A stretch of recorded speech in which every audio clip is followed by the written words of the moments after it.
Welcome back again student. तो आज है पार्ट नंबर 2। कौन सा चैप्टर का? Crop production and it's management. तो पिछले पार्ट में हम लोगों ने क्या पढ़ा था?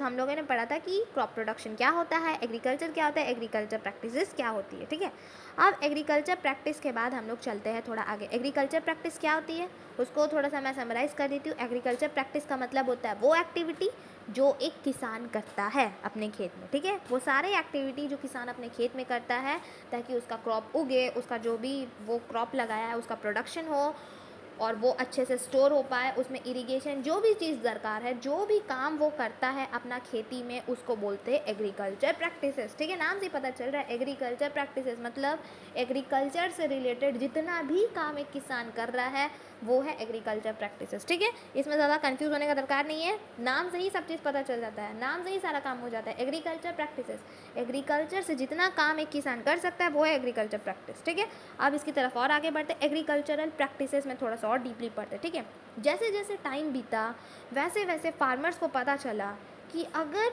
उनको आउटपुट बहुत अच्छा चाहिए, आउटपुट मतलब जो भी पौधा वो उगा रहे हैं वो बहुत अच्छा से उगे, उसके बाद उस पौधा को कोई बीमारी ना हो, उस पौधा से जो रिज़ल्ट मिले वो बहुत अच्छा हो, तो फार्मर्स को ये बात पता चला कि अगर उनको अच्छा पौधा चाहिए, अच्छा आउटपुट चाहिए, तो उसके लिए बहुत ज़रूरी है कि जब पौधा उग रहा हो, मतलब जब हो रहा हो एग्रीकल्चर, तो वो उसमें बहुत ध्यान दे। कैसे ध्यान दे? मतलब फार्मर को ये बात पता चला कि पौधा उगाने का मतलब ये नहीं है खाली कि ज़मीन में जाओ और बीज डाल दो, नहीं।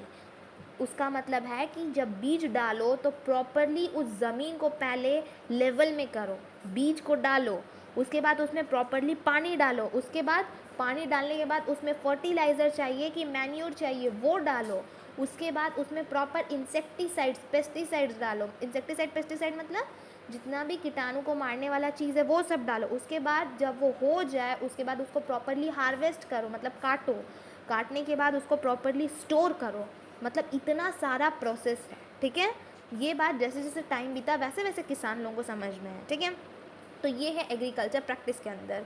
एग्रीकल्चर करना कोई छोटा मोटा बात नहीं, इसके अंदर बहुत सारा काम होता है। क्या क्या काम होता है? सबसे पहले हम लोग को बीज डालना पड़ता है, बीज डालने से पहले भी क्या है, लैंड को लेवल करना पड़ता है, उसके बाद उसमें पानी डालना है, और जो जो काम है आगे मैं डिस्कस करूँगी।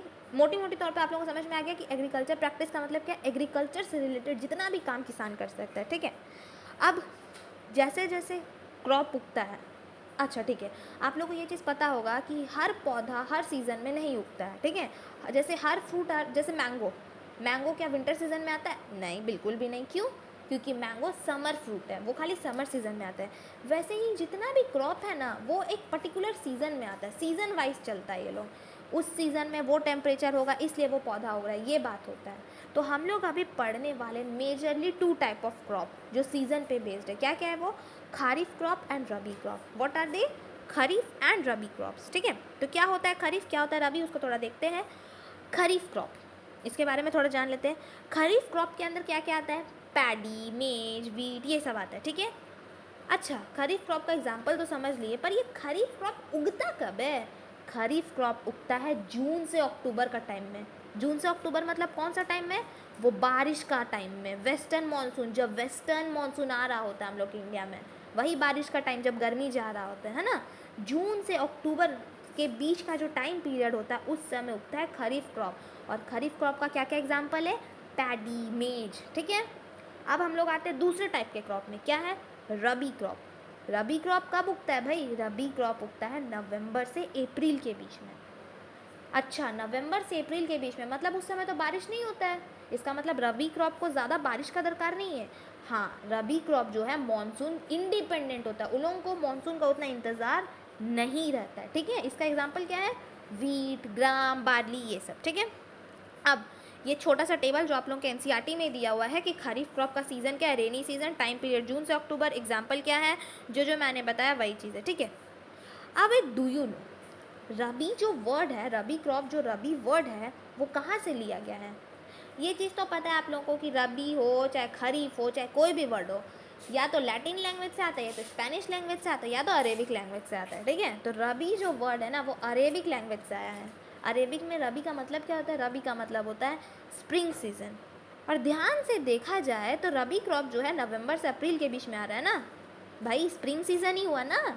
ठीक है। और खरीफ, खरीफ वर्ड किससे लिया हुआ है, वो भी अरेबिक से लिया हुआ है, उसका मतलब क्या होता है, ऑटम का सीज़न।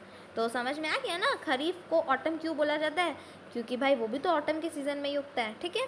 अब आगे पढ़ते हैं हम लोग, क्या क्या एग्रीकल्चर प्रैक्टिस किसान करता है अपना पौधा उगाने के लिए। सबसे पहले क्या करता है वो, प्रिपरेशन ऑफ सॉइल, मतलब सबसे पहले तो सॉइल को प्रिपेयर करता है। दूसरा, बीज डालता है, सोइंग ऑफ सीड्स। तीसरा, मैन्योर्स और फर्टिलाइज़र डालता है। मैन्योर्स और फर्टिलाइज़र मतलब वही खाद जो गोबर से, मिट्टी से, ये सब से जो खाद बनता है वो खाद डालता है, या फिर जो मार्केट में फर्टिलाइज़र्स आता है वो डालता है। फिर इरिगेशन, सबसे ज़्यादा ज़रूरी, सप्लाई ऑफ वाटर। अच्छा, इरिगेशन का नाम से मुझे एक चीज़ याद आया, आप लोगों के लिए क्वेश्चन बन सकता है कि इंडिया जो है वो इरिगेशन के लिए क्या चीज़, मतलब इंडिया जो है किस टाइप का क्लाइमेट में है इरिगेशन को लेके। तो इंडिया है एक वेस्टर्न मॉनसून क्लाइमेट के अंदर, तो इसलिए इंडिया में प्रॉपरली इरिगेशन का फैसिलिटी, इतना टाइम बीत चुका है, मतलब हम लोग को आज़ादी का इतना साल बीत गया है, उसके बावजूद भी इंडिया में इरिगेशन का प्रॉपरली कोई फैसिलिटी नहीं है फार्मर्स के पास। आज भी इंडिया के किसान क्लाइमेट मॉनसून पे डिपेंडेंट है, मतलब बारिश होगा तो पौधा उगेगा, ये वाला हाल है। आज भी किसान लोगों के पास प्रॉपर ना तो हैंड पंप है, ना तो वेल है, बोलने के लिए सरकार सब कुछ दे के रखा है, पर पता नहीं वो कहाँ है, किसान के पास तो आज भी प्रॉपरली नहीं है, ठीक है। तो फिर से टॉपिक पे चलती हूँ। हाँ, क्या चाहिए, इरिगेशन मतलब सप्लाई ऑफ वाटर, पानी पानी पानी चाहिए ना। उसके बाद क्रॉप का प्रोटेक्शन भी तो ज़रूरी है भाई। पता चला कि आया चूहा लोग क्रॉप खा के भाग गया ना, क्रॉप को बचाना भी ज़रूरी है। किससे बचाना है, वीड्स और पेस्ट से। वीड्स क्या होता है, वीड्स का मतलब मैं आप लोगों को बताती हूँ, आप लोग पहले भी क्लास में पढ़े हुए। वीड्स का मतलब क्या होता है, आप लोग देखे होंगे, अगर आप लोग कभी एग्रीकल्चर लैंड की तरफ गए, मतलब खेत उत की तरफ गए, या फिर बहुत सारे पौधा में भी आप लोग ऐसे देखे होंगे कि जब पौधा उगता है ना, तो पौधा के साथ साथ और भी कुछ उगने लगता है जो येलो येलो कलर का होता है, अचानक से उग जाता है, मतलब हम लोग उसका बीज नहीं डाले और वो उग जा रहा है, उसको बोलते हैं वीड्स, मतलब अनवांटेड प्लांट। और वो क्यों उगता है, हम लोग अगर पौधा उगाए, समझ लीजिए हम लोग टमाटर का पौधा होगा, टमाटर का खेती कर रहे हैं, ठीक है। अब टमाटर उगाए हैं, टमाटर के साथ साथ अचानक से कोई और पौधा उगने लग जाएगा, अब वो क्या काम करेगा, वो हानिकारक क्यों है भाई, वो हानिकारक इसलिए है क्योंकि हम लोग जो भी फर्टिलाइज़र, मैन्योर, पानी, धूप, जो भी चीज़ देंगे, वो टमाटर के साथ साथ वो दूसरा पौधा भी लेगा, मतलब शेयरिंग करने लगेगा। अब भाई हम लोग पानी देंगे 1 गिलास, अब उस 1 गिलास में आधा से ज़्यादा वो ले लेगा और आधा टमाटर का पौधा को मिलेगा, तो फ़ायदा ही क्या हुआ, मतलब ज़्यादा पानी तो वही ले रहा है, तो टमाटर को तो पानी कम मिला। हम लोग तो 1 गिलास पानी दिए थे टमाटर के लिए और आधा पानी वो ले लिया, तो हम लोग का पौधा अच्छा से उगेगा नहीं। तो वीड्स जो होता है वो अनवांटेड प्लांट होता है, ठीक है। वीड्स क्या है, एक तरह से समझ लीजिए ये एक अनवांटेड प्लांट है जिसको हम लोग को हटाना है, तो इसके लिए हम लोग क्रॉप प्रोटेक्शन मेथड का यूज़ करते हैं। दूसरा क्या है, पेस्ट। पेस्ट मतलब जितना भी कीड़ा मकोड़ा है या फिर कोई भी जीव जंतु जो पौधा के लिए हानिकारक है। अच्छा, अब इसमें एक और चीज़ आ सकता है, क्या सारा जीव जंतु हानिकारक है, ना, सारा जीव जंतु हानिकारक नहीं है। जैसे कि सबसे बढ़िया एग्जांपल है राइजोबियम का, पहले भी आप लोग क्लास में पढ़े हैं ना। राइजोबियम क्या करता है, वो सिम्बायोटिक रिलेशनशिप में चलता है। ये खुद में एक टॉपिक है जिसको मैं अलग ही चैप्टर में कवर करूँगी, बस मैं शॉर्ट में बताना चाहूँगी। राइजोबियम एक ऐसा बैक्टीरिया है जो मिट्टी में नाइट्रोजन का कंटेंट को बढ़ाने का काम करता है। हवा में जो नाइट्रोजन है ना, उसको प्लांट अपने से नहीं ले सकता है, प्लांट के पास उतना शक्ति नहीं है।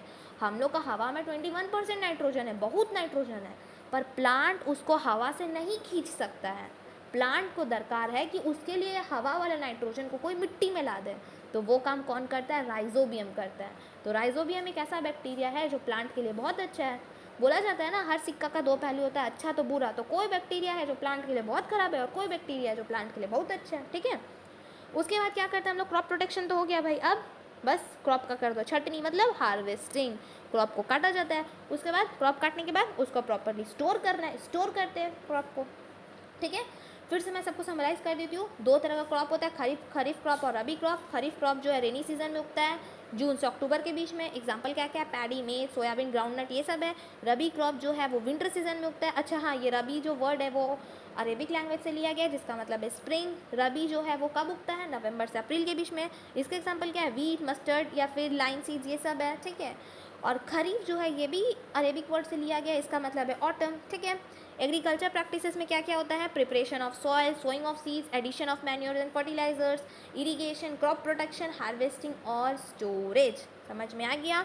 सो गाइस ये वीडियो को यहीं एंड करते हैं। नेक्स्ट टॉपिक के लिए आप लोग मेरे वीडियो के नीचे जो छोटा सा बेल आइकन है ना उसको दबा के रखिए, और एक तो सब्सक्राइब का बटन भी होगा उसको भी दबा ही दीजिए, लाइक तो कर ही दीजिए इतना मेहनत के बाद, ठीक है। और अपने दोस्तों के साथ शेयर करना मत भूलिए भाई, कोविड का टाइम चल रहा है, कोविड फिर से आ गया तो दोस्त लोग बहुत ज़रूरी है, दोस्त लोगों के साथ शेयर करके रखिए, आपसी मिलजुल दोस्त लोगों के साथ होना चाहिए, ठीक है। तो ठीक है, thank you guys, bye bye and take care.